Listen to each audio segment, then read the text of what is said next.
Hey, Matt Scratch here with another quick how-to video on a PT Cruiser. Today I'm replacing the cooling fan on my mom's 2004 PT Cruiser. I have to work outside because my shop's actually flooded with spring melt, so as you can see there's a lot of water laying around. So first up here, take the grill out. These are 7mm screws here.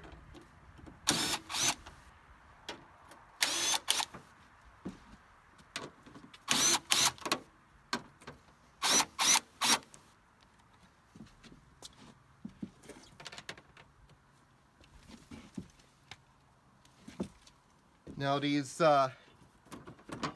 grills are clipped down here.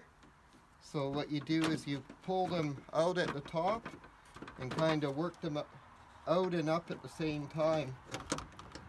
And this one always fights me on this side.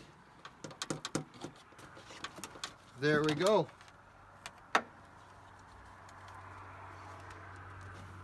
So it's just held in with these hooky things on the corner there. That's what I was working at down there, is those hooks. And it does have a couple alignment pins that hold it up there too. So to get the fan out here, we got to get the upper part of the core support off here so that we can lean the radiator ahead. We also have to take the upper rad hose off, the air box out, the battery out. There's just no way around it. You could avoid taking your hood latch off here, but I think we're going to take it off. But you could definitely avoid taking that off if you want to avoid having to realign that. You just have to support that somewhere where it won't scrape up your bumper. So first thing, lift the seal off. Just lifts off. And then if you're taking the latch off like I am, it's 13mm here.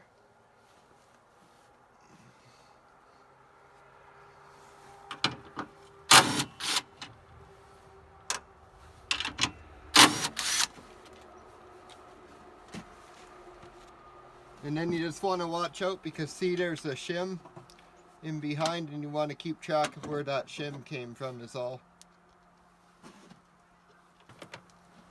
Now these bolts here are 10mm.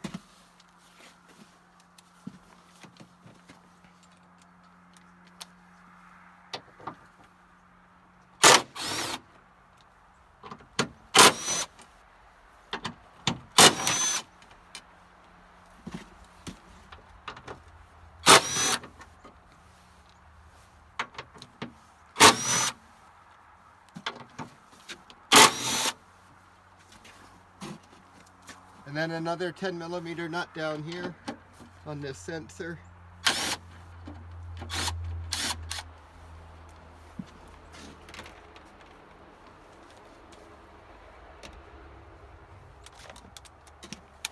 And then one more. There's a washer behind here to support that plastic sensor bracket. And then this one, it seems to be like 11mm, but whatever, the 13 will probably grab it. Let's see. Yeah.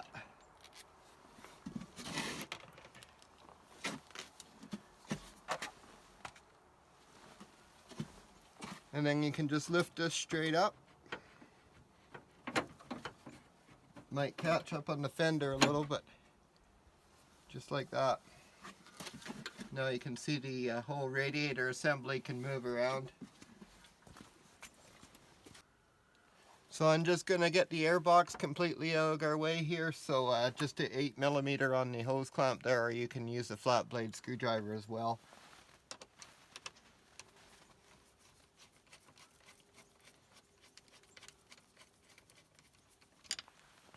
And then the sensor has the typical Chrysler red clip that you pull back. Then you depress the clip on the electrical connector and pull straight off. And then there's a breather hose over here. Just pulls straight off. There's no clamp or anything, and then the whole works just pulls up. And you pull the intake hose off here. Just like that. So a great time to check or change your air filter, just pop a couple clips off and you'll be into the air box. Now the battery is just 10mm on the post clamps here. Lots of access now with the air box out of the way, so I can use my nut driver on there.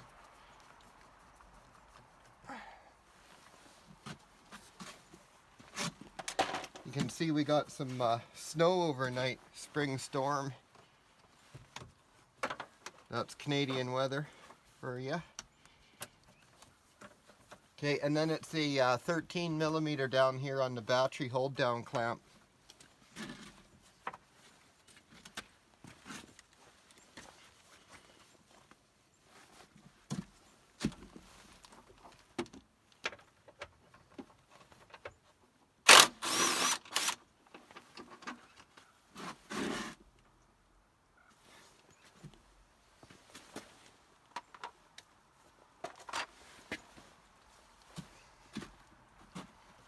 I am sorry, I know the camera shakes sometimes, I can't help it. It's the wood I have sitting here to stand on, so I'm not working in the mud.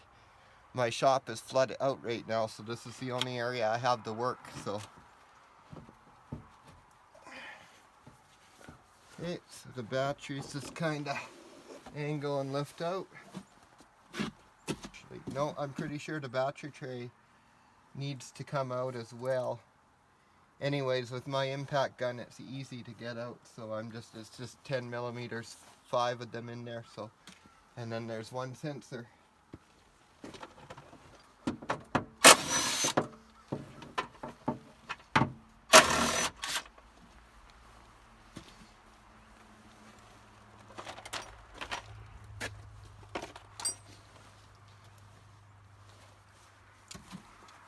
Okay, and then I just have a zip tie around the battery cable there. I'm not sure what it had from the factory. I think it had some sort of a clip.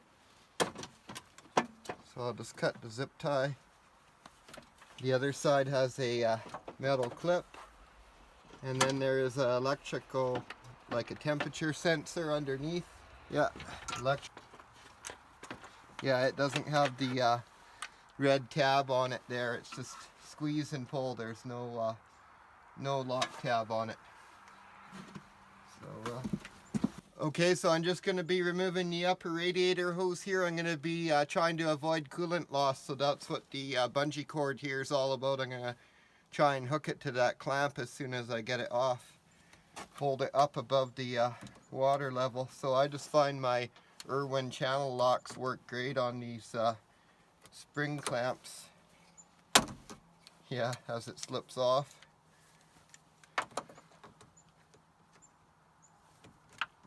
It's hard to have great successes on camera sometimes.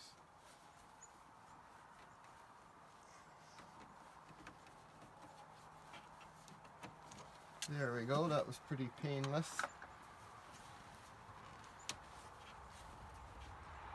Have a drain pan underneath, there'll be a little spillage. Not much if you do it right. Okay.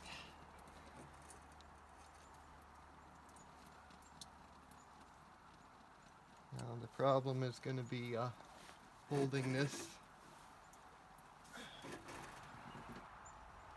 I don't think you can see that, but I just wrapped it around the hood latch up there to hold it at the right height.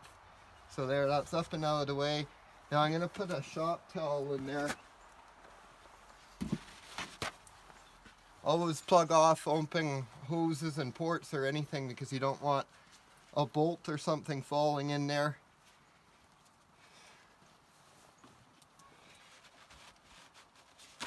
Same thing here in the radiator. Plug that off. Now there are 6 fasteners for the fan here and 1 electrical plug. The electrical plug's down on that corner, and so there's 2 fasteners at the top, 2 at the bottom, and 2 right in the middle. The 2 in the middle are very hard to get to, I'll warn you. But a 1/4 inch ratchet with a 10mm short socket is the ticket in the middle, and up here a 10mm ratcheting wrench is the ticket. But I'll just leave those finger tight until I get the rest out. Then I'll get back with you. Okay, now those other fasteners are all out, so I just got it hanging by those. I'm going to take this out just for now. Put that there, because we need all the room we can get to snake this out. You'll see in a minute here.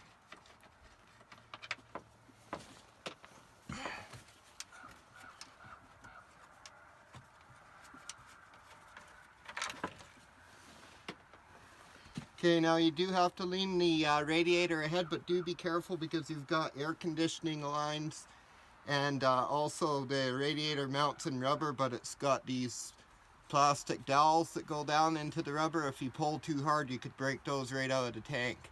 So don't be pulling hard on the radiator, but you do have to pull it ahead a bit to accomplish this.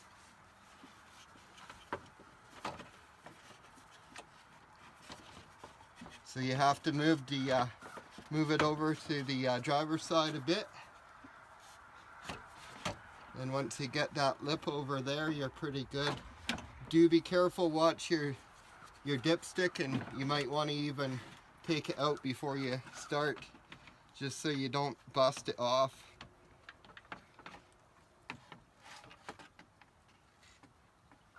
So there we go, that's removed, and I'm just going to be putting a used one in because I don't have a new one available, and my mom's leaving on a trip in this car. She needs it fixed tomorrow, so no choice. I had to take one of the used ones I got laying around and putting that in here.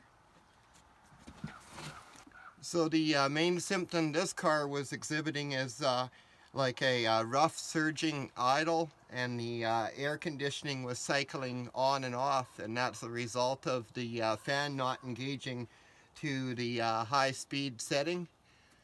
So there could be lots of things that it could affect when your fan doesn't kick in. Obviously your car could overheat, or it can affect your air conditioning performance, or as I just pointed out, your idle performance. Your idle could be rough. So here's the replacement, and it's actually from a 2006, and this 2004 doesn't have these relays here, but they just plug in at this point, and the harness from the motor here is exactly the same on this 2004. So all I have to do is unplug this to remove these relays, and just this is just spare parts now. But if you have a 2006 Plus, the only difference will be that you have this harness in here. So you have this big round plug instead, this little flat one, and you have these relays up here.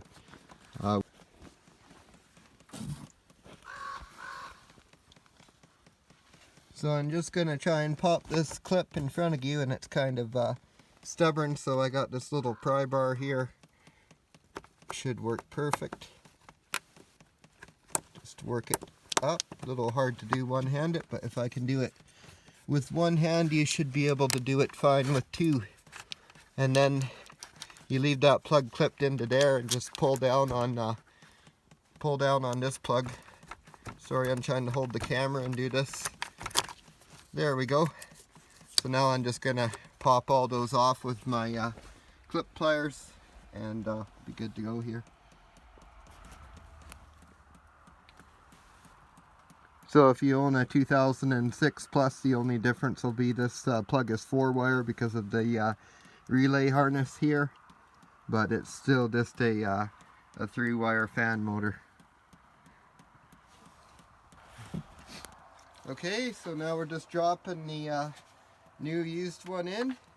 It's the same thing, you just hold that radiator out and sneak that down in there. Watch out for your dipstick again. Try not to snag up the fan blade.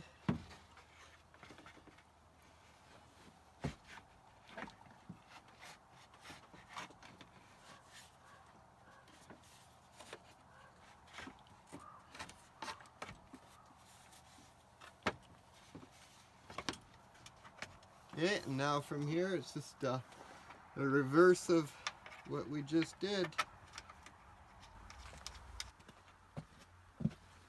Now we can go right back on with the radiator hose here.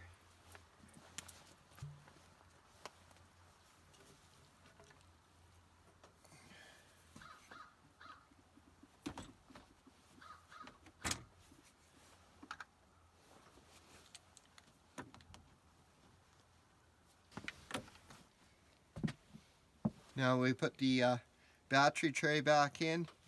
I'm in a bit of a rush, so I'm not cleaning these things up as much as I would like. There's that sensor.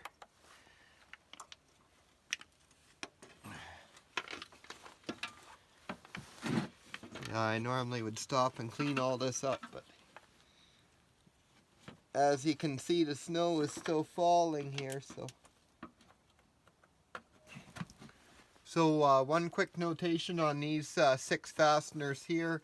The top 2 are actually longer. They go through more layers of metal or whatever, so they're a bit longer. So put the top 2 in first. Long ones go in the top. The other 4 are the same length.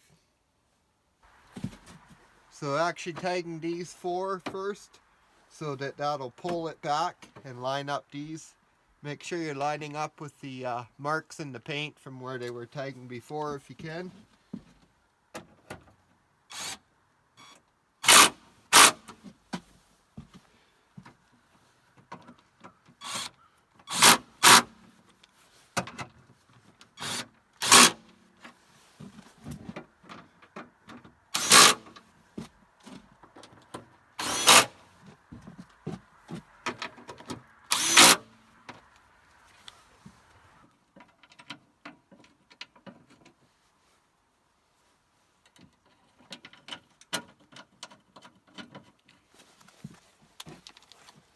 So one thing you could have done is draw in like a pencil line or a Sharpie line around here just so that you can get it ballparked when you put it back. Or you can use the dust marks, often works.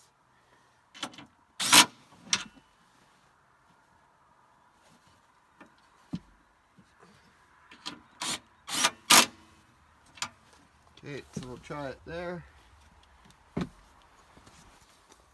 So I've gone ahead and inspected the air filter. I recently changed it and it's still in good condition. So I'm going to replace the air box now. It's held in place with these plastic dowels that push down into rubber grommets, as well as this rubber retainer here that slides down over just a flat bar on the fuse box, just on the same bracket there.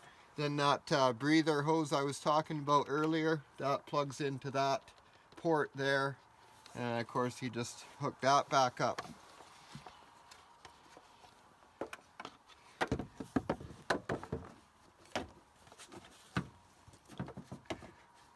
So it'll start on the fuse holder bracket first there.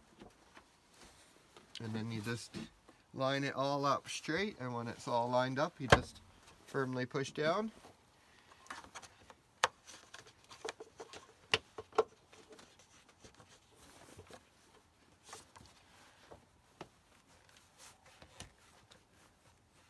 Make sure that that's on there squarely, as in it's pushed in all the way at the bottom.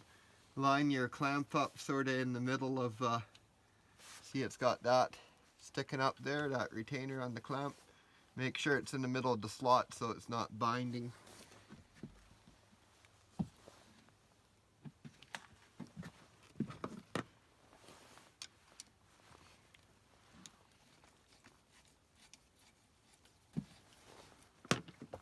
And just plug your sensor back in here. Slide that retainer down and you're good there. And the hood seal, just push it back down over the lip.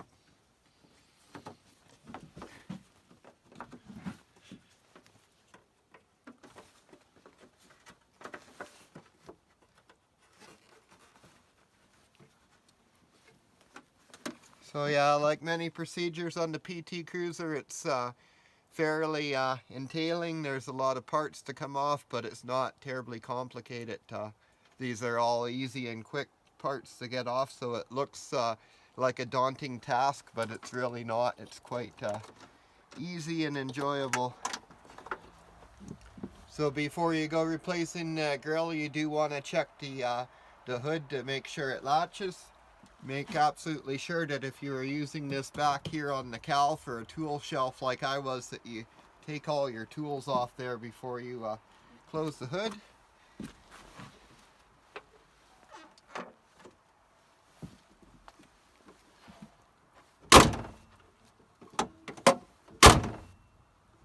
So yeah, it should close easier than that.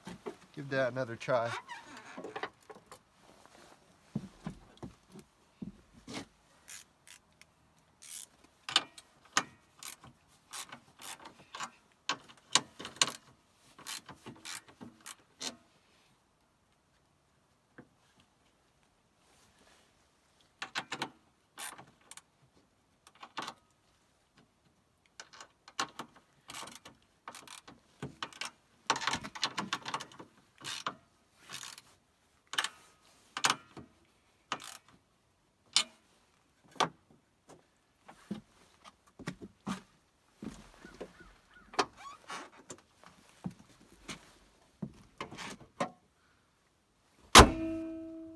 There we go, victory. Just make sure that it pops good. Make sure that it doesn't rattle up and down. If it does, there's those bumpers there. They screw up and down. You can adjust them to get rid of that. Or you can tighten up your latch, whichever. Now, but these are these bumpers. You can thread those up and down to set the height of your hood if it's loose, but it's latching good. So I just wanted to show how this sensor sits on there in case you took yours off and forgot. I don't think I showed a good angle of it. So there's that support washer behind it, and then the 10mm nut over it, and it sits straight up like that way out. So putting the grill back in is pretty easy here. You just start the hooks in 2 slots in the plastic here first. Just careful not to put too much pressure on anything, don't force it. There we go, and when it sits back in, you just replace the 4 7mm self-tapping screws there, and you are good to go. I'm going to put a drop of oil on the hood latch while I'm here. Now these are just going through plastic here, so you don't want to tighten them down too much, or you could deform the grill or crack it.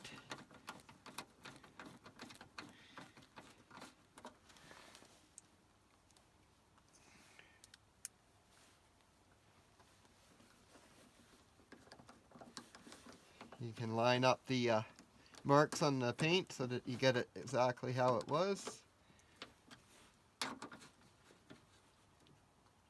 And I wouldn't recommend power tools for tightening those. Do it by hand.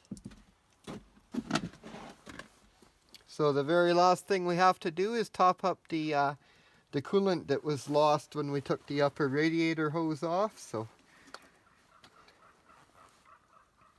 it's not down that much, but I'll just show you a good way to do it here. Normally I buy the concentrate, but today I was in a rush, so I bought some 50/50 premix. It's almost the same price as concentrate, so normally I don't do that.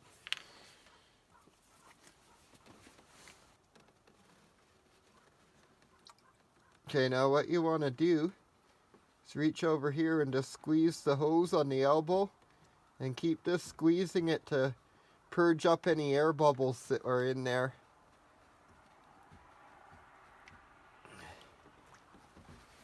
So you can see there's a few bubbles rising. It wasn't really down that far, but sometimes you can get some bubbles. See, when I tapped it there, you can get some bubbles trapped in here. There we go.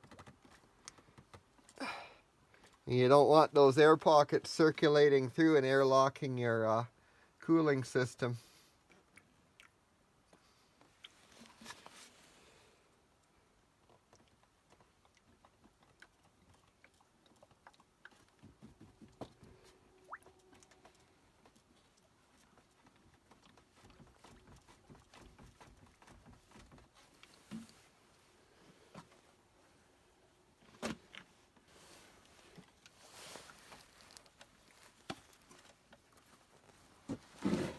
Okay, well this job is all done. I'm just going to start it up and cycle the air conditioning, and also bring it up to temperature and make sure that the fan is engaging as it should in both those scenarios. Make sure my rough idle issue is gone away, but other than that, this job is all done. So thanks for watching Matt's Garage. I hope you found the video helpful.